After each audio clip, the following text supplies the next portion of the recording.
Hello, this is Dr. Peter Swanz with Vital Force Naturopathy and drswanz.com.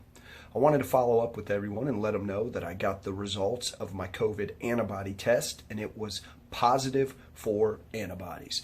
And I'm excited about that. It's good news. The state of Kentucky is doing free antibody testing through the Kentucky Department of Health. The downside, in my opinion, was that the results only show positive. They do not give a quantitative measure of the antibody presence in my blood. So I'm going to continue to track every month to see how long the antibodies will stay detectable in my blood. There have been some studies that have shown antibodies can persist as long as 6 to 9 months. Some of the studies looking at antibodies have shown that the antibody levels from a quantitative standpoint are related to the severity of the symptoms.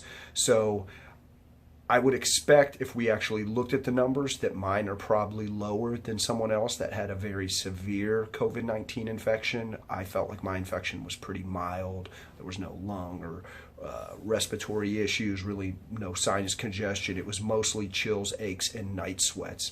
I didn't lose my taste or smell senses either.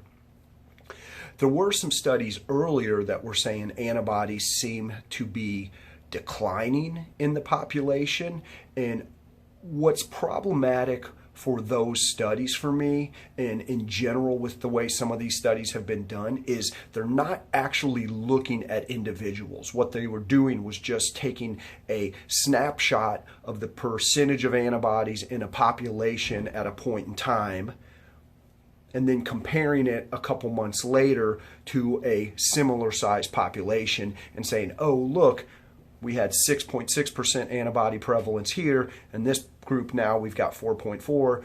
Antibodies must be declining in individuals. And it's a statistical game that we're playing with the numbers, and we're not looking at individuals. And I just think going forward, we really need to know what happens in the individuals who become infected. We need to know what happens in the individuals who get the vaccine. That's kind of where things are at. I'm going to continue to track mine, and I'll let you know how my antibodies look over the next few months. So as we're talking about the individuals and what's happening with COVID, I want to share a couple thoughts about the PCR testing and the antibody testing and what I think would be valuable for individuals, again, from the standpoint of our collective knowledge. In the past 5 to 6 months since all of this has been going on, I've had multiple patients who have told me that they believe maybe they had a COVID infection back in the late winter, early spring of 2020. They thought, oh, I was really sick in February before it was really publicized, or I got sick in March, but I never did a COVID test. I didn't want to do the test. The tests weren't available.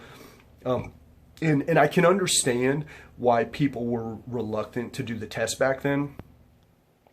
If you or someone in your family believes maybe you had a COVID infection, I think you should go get an antibody test now to see what might be there. They're doing the antibody testing for free in Kentucky, so that's a great resource. And again, I think this is important information to have. If you thought maybe you might have had it this summer, and didn't do a PCR test, why not get the antibody test? See if you actually do still have some immunity to this infection, see how your levels are holding up.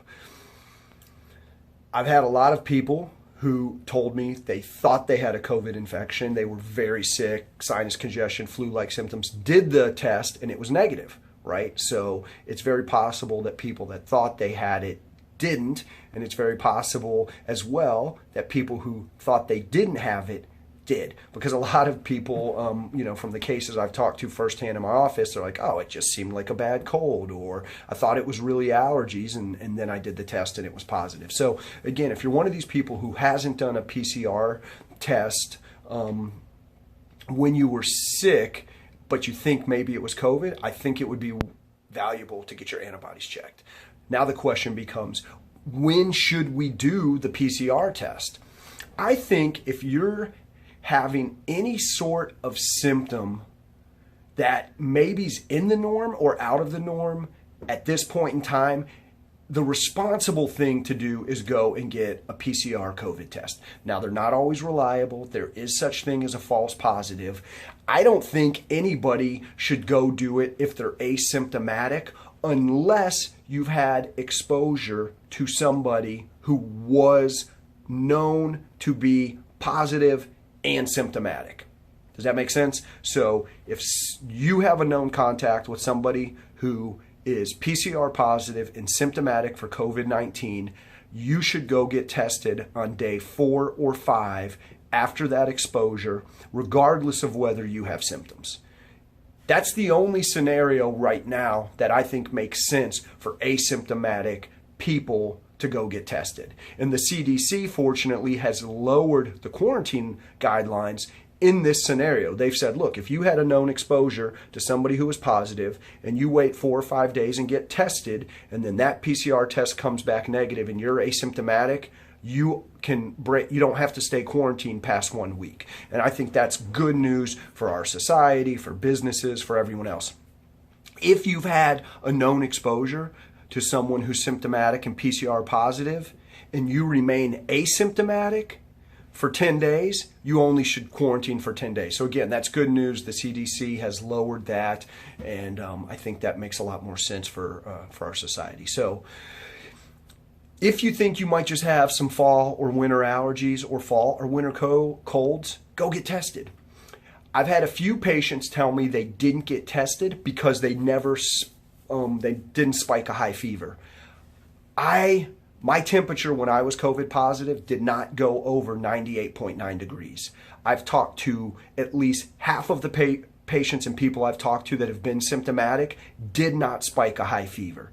So if you have any symptom of chills, any symptom of warmth, if you have, just soreness, achiness, anything outside of the norm, or maybe even within the norm, it might be valuable to go do a PCR test and find out if you're COVID positive.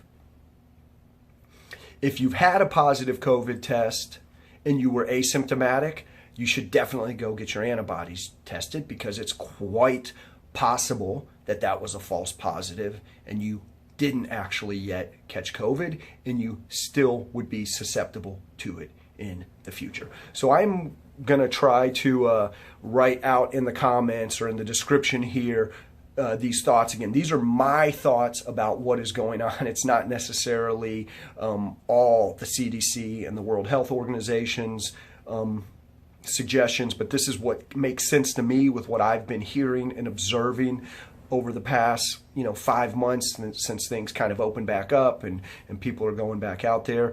I want everyone to continue to be safe, to be courteous and considerate of your neighbors, your friends, your family, especially the elderly, especially immunocompromised individuals.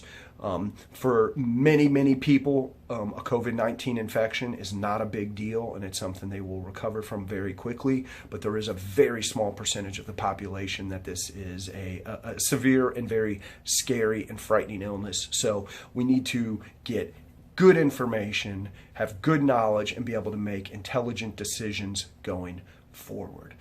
One last note, the FDA did approve the emergency use authorization for Pfizer yesterday, December 10th, Thursday, December 10th. So it does look like Pfizer will begin distributing their vaccine over the next couple of weeks, and hopefully we will have access to the specific data from the Pfizer trial that's looking at the impact on the individuals going forward, because I think that's a really important thing to know about as we make these decisions that are going to impact ourselves and our families. So as always, thanks for watching. I really appreciate it. Thanks for sharing. Thanks for comments. I hope everyone's having a great December and staying well. Peace, health, and love always. Thanks so much. Oh yeah, follow me, drswanz.com/connect.